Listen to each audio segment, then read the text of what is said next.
Do you still remember the classic but funny movie The Cannonball Run? It gave everyone many memories to live by, from how a few stunts were pulled to how the film was never scripted yet turned out to be perfect. It still lives fresh in the memories of movie lovers. If you think you know everything about The Cannonball Run, wait until you stumble upon weird facts you never knew existed. Join us to uncover 20 facts that shaped the movie into the distinctive blend of comedy, action, and frequent chase scenes that we know today. Number 1. The real Cannonball was a crime spree. It came as a surprise to learn that the origin of the Cannonball Run was initially a crime spree. Oh well, no wonder it has a few chase scenes enshrined. Before the movie became a comedy, it truly was a crime spree. Going back to 1971, automotive journalist Brock Yates and one of the most revered drivers, Dan Gurney, made away with a van and scouted all over America. It was a bizarre moment as they moved from New York to LA in 35 hours and a whopping 54 minutes, without permits, possible rules, or any form of accredited guidance but pure speed. Drenched in their ego, they nicknamed the event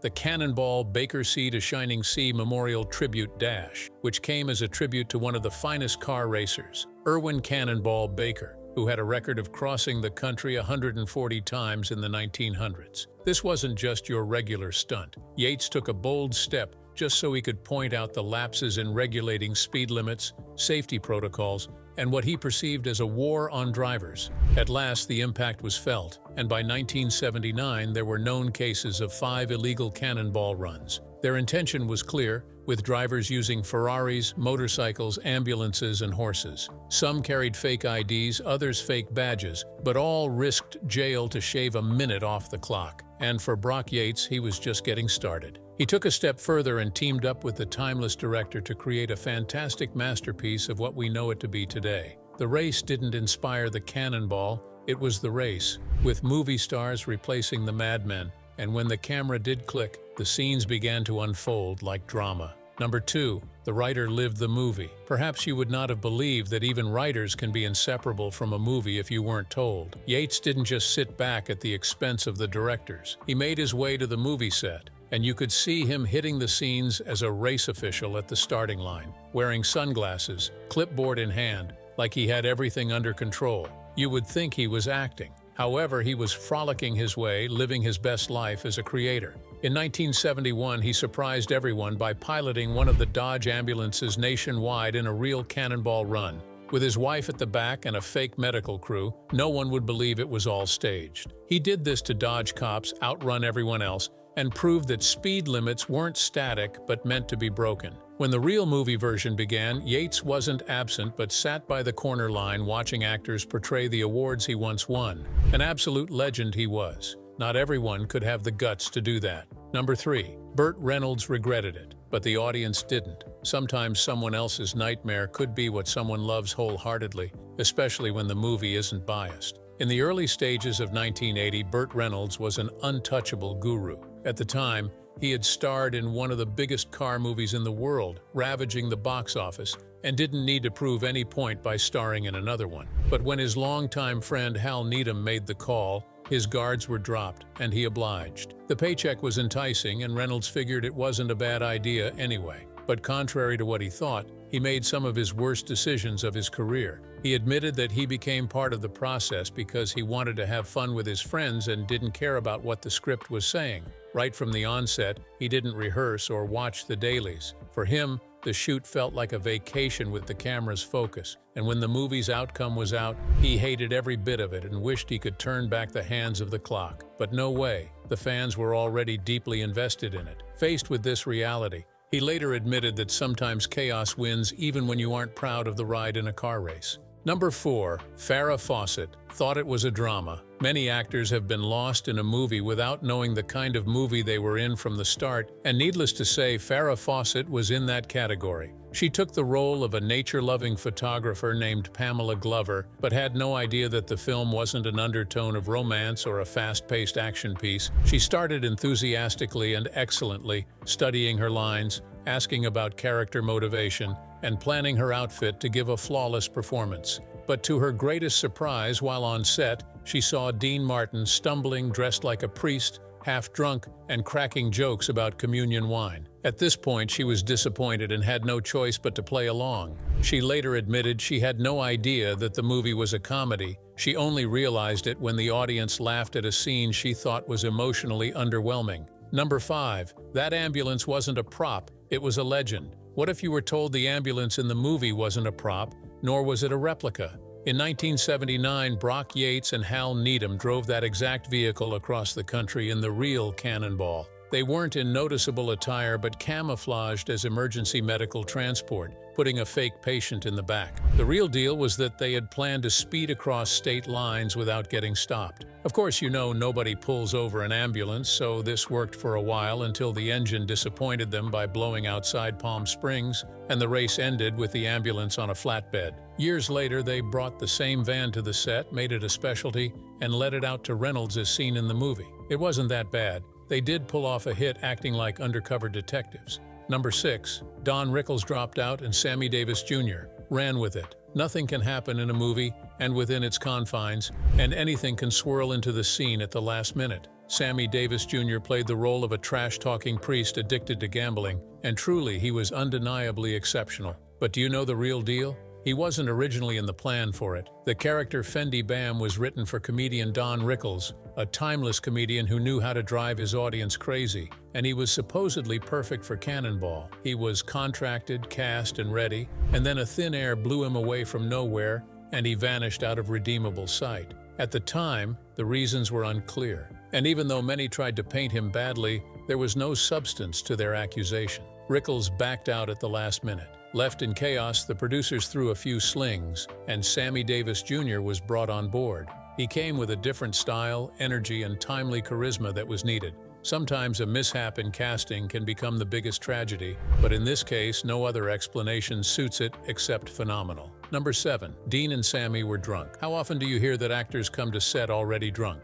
Not usually, I guess. Nevertheless, the actors Dean Martin and Sammy Davis Jr. were always drunk on set and never behaved substandardly when shooting. They mostly showed up late, forgot lines, and improvised entire scenes. Producers couldn't be mad at them because they just knew how to nail a movie scene. They were always a second away from the next glass. At one time in the movie, it was reported that Sammy Davis Jr. allegedly nailed a recording scene and director Hal Needham had no choice but to re-record it. However, to his dismay, Sammy laughed and poured another glass. It wasn't just an act of pretense, but a lifestyle that ran through the entire movie. Even the audience at some point held their reservations, seeing that the duo still had a lot to do, though appearing tipsy. But that's what it is. In a chaotic movie like this, these two actors were a great fit, and they made sure everyone felt their impact with the insane gestures they put on in every scene. Number 8. Roger Moore spoofed Bond and got away with it. Not every actor has the charisma to fit into every role. Some make a mess of the whole script at first glance, but not Roger Moore.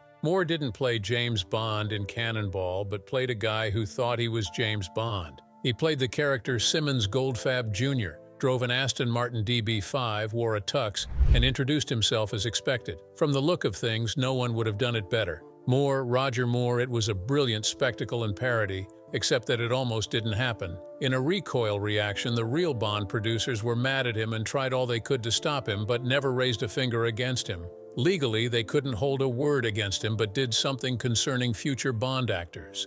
They ensured they contractually bound them from spoofing the role in other films. So, Cannonball became the last time 007 was initiated for laughs by 007 himself. On the other hand, Moore enjoyed every bit of the character and wasn't much perturbed about the outcome. He knew that in a movie this wild, James Bond wasn't in any way safe from madness. Number 9. A stunt went wrong and changed Hollywood. Some movies have some built-in stunt within their scripts, but sometimes these stunts turn out to be a nightmare. During a scene enshrined in the script of a staged accident involving an Aston Martin, the stunt person in question, Heidi von Beltz, was riding as a passenger but forgot to put her seatbelt on, and what happened next was utter disaster. At that speed, the car slammed into the trunk, damaging some vital parts of her body and even the vehicle itself. Though she survived the whole mess, she was left permanently paralyzed. A scene fixed for laughs turned out to be an avenue of one's downfall. The incident's aftermath sparked many debates, with many calling out the directors and others questioning the logic behind it all. A wave of lawsuits was sparked, and the whole stunt industry felt the impact devastatingly.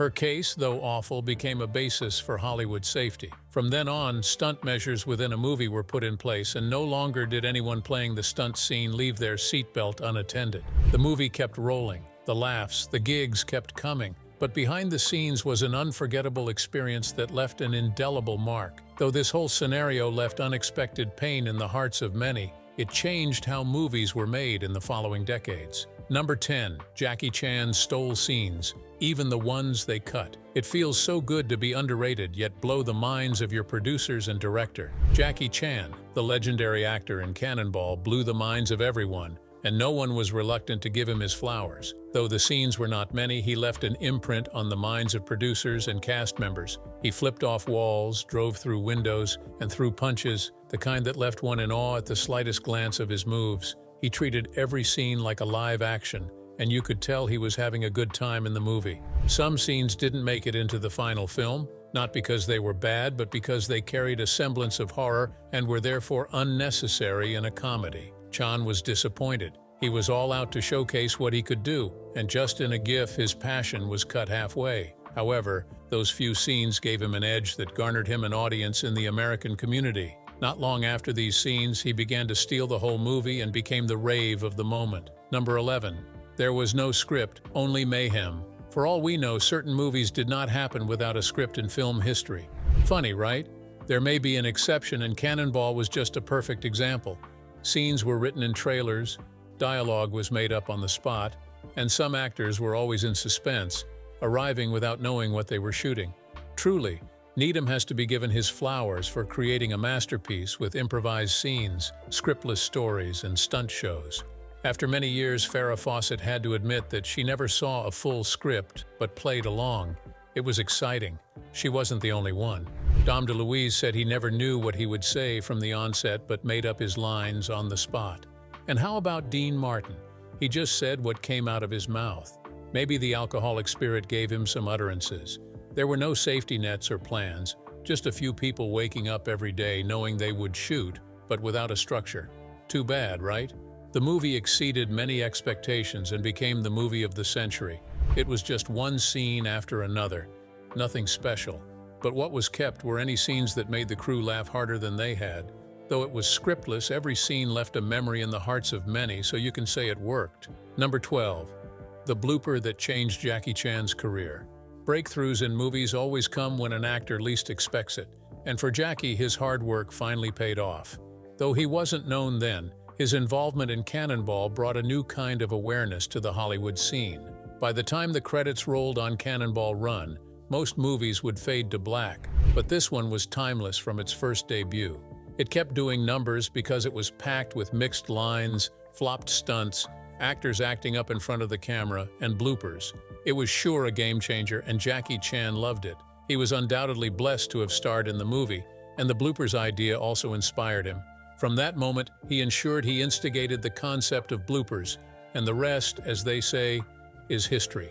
Starting from Dragon Lord in 1982 and continuing for decades, it became part of his greatest allies. Stumbles, pain, real kicks, and laughs became part of his brand. And just so you know, it started with Cannonball Run, an extraordinary comedy that always left an impact on its viewers.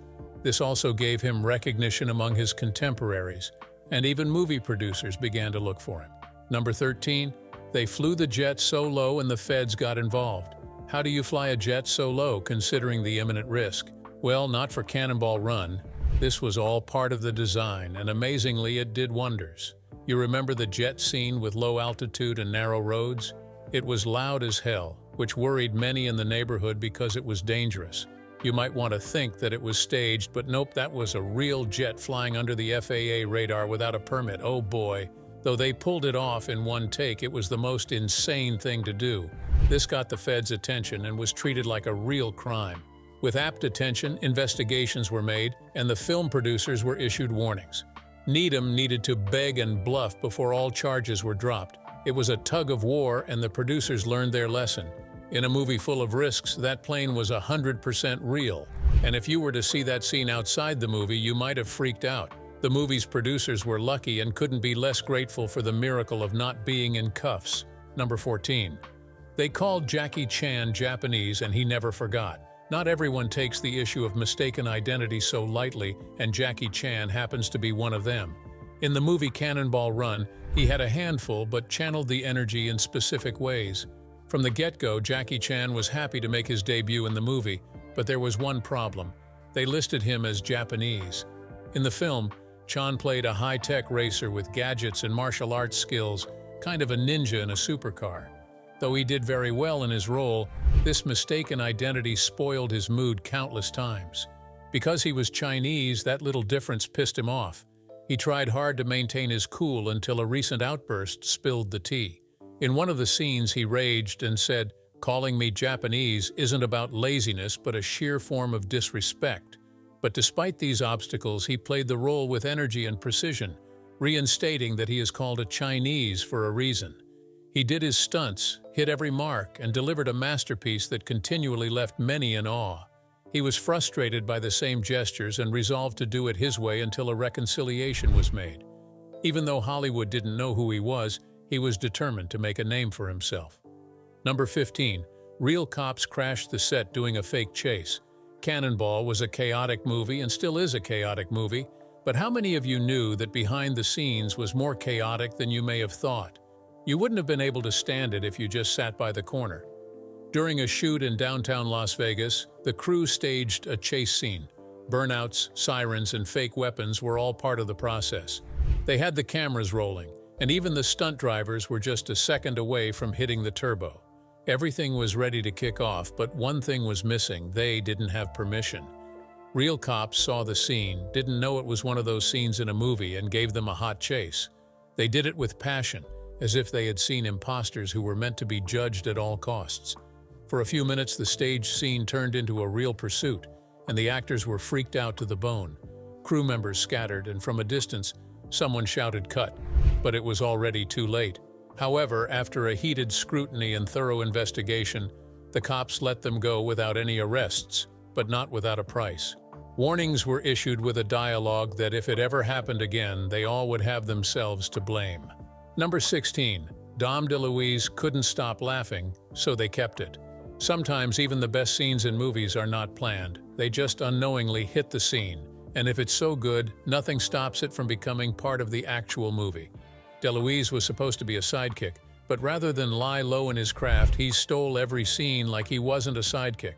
As Captain Chaos, he knew how to tickle your fancy with his gestures, like the hit break midline, gasp for air, and collapsing giggles while Burt Reynolds rolled his eyes beside him were part of his daily routine. After several trials, Needham got tired of him and let him have his way. He kept the scene where Dom was cracking up as it was just funnier. It was just something you couldn't help but flow along with. He got away with those jabs of his, which gave the movie a different look. The pure, unscripted joy became the heart of the film. Number 17. The movie that inspired a classic video game. One of the reasons why many can't stop talking about Cannonball is the inspiring factors enshrined in its context. One can learn much from comedy scenes, stunts, and unscripted follow-ups. However, the one that stands out is how it inspired a classic video game that became a worldwide sensation. In 1986, Japanese game designer Yu Suzuki watched the film but didn't just see cars. He saw something different, and with his brain's interpretation, he turned it into what we know today. He saw freedom, the open road, and the sun in your eyes. And without much exaggeration, he created Outrun, a game that felt more real than a race. You aren't chasing trophies, you are chasing escape. No enemies, no laps, just a red Ferrari doing its thing. If you had a thing or two with it, you should know how cruising felt then. You didn't need too much instruction, you just drove straight. And all of this began from a comedy film that never stopped moving. Cannonball is timeless. Number 18. That cop wasn't Burt Reynolds, but could have been. Even the most striking resemblance has a feature that lets you know who is who, but in this case, it was 100% camouflage. There is a brief scene midway through the movie. It shows a cop pulling over a speeding Lamborghini and exchanging words with some people. Can you guess who it was? It looks so much like Burt Reynolds, right? Well, it wasn't him. The patrolman looked exactly like Burt, and it was for a particular reason. Roy Tatum, his longtime stunt double, looked so much like him. He did a perfect camouflage, and many couldn't tell it wasn't Burt. Even the cast got confused. Tatum briefly attended the set until someone suggested, "Why don't you put him in the movie?" The producers got interested, and Tatum became a brief cast member just like that. He stepped in, slapped on the uniform, and went on to show his extraordinary acting skills in the film. Most of the crew was confused. One of the officers walked up to Tatum thinking he was Burt and gave him a full rundown of the next scene. He didn't say anything. He just nodded and smiled, allowing him to do his thing while keeping his undercover persona. This one happened off camera in a movie with many costumes too. Number 19. The Ferrari in the film belonged to the director. Not often do we see a director letting off his car like that without insurance for movie scenes, even though they knew the scenes were rough. Needham didn't have to think twice when the need for his Ferrari became handy. He threw it aside like he had never liked it. The sleek red Ferrari 308 GTS driven by Dean Martin and Sammy Davis Jr. wasn't just a movie car, it was a personal ride belonging to one of the sleekest directors to have walked the earth. The car was a real stuntman's car, tuned, loved, and fast. How he handed over the keys without thorough scrutiny should be studied. While some directors pull a strict warning and a 50-50 settlement in case anything happens to the car, Needham only made a kind gesture saying, "Just don't wreck it." However, they almost played into his hands as tires burned, doors scraped, and the car nearly wrecked in one scene, leaving it with a minor collision. But Needham didn't care much. He knew the rules of the game, and if it was going to happen that way, so be it. In a production where the props are real, nothing felt more honest than a director handing over the keys of his most loved vehicle to you without much exaggeration. Number 20. The sequel was planned before the first one finished. Did you know that most films go an extra mile to wait and see how they do before making a sequel? But in this case, it was the opposite. At the Cannonball Run, producers took it upon themselves during the timely filming to watch the dailies. They took it as a routine, laughing harder than even the crew. Word spread that even the test audiences loved it and could hardly wait a minute to watch the entire movie. They gave their many reservations about the movie, hyping every scene, and suggested that nothing should be removed but added to make everything complete. It was even gathered that one audience reportedly said, "This is a hit, and we are not even done yet." So the Cannonball Run was already a hit from the outset, and the debut further made it easier to confirm the title. Before Needham could call it a wrap, they called for a second movie, The Cannonball Run 2. The Cannonball Run 2 was already on the pipeline before the first one was even finished. Scenes were commanded, scripts were ready, cast members were interested, and the studio saw what they wanted, and everything fell into place more quickly than many thought. The Cannonball wasn't a race to America, it was a race to the box office, and you wouldn't deny that it did so well. Cannonball remains a movie that touches the lives of many. Not often have we seen movies that stand the test of time. It is one of the most revered movies that many can't stop returning to today. Which of these weird facts blew your mind, and how do you feel getting to know some of them? Please let us know in the comments, and don't forget to hit the like and subscribe button for more amazing videos like this. Before you go, click on the video displayed on your screen.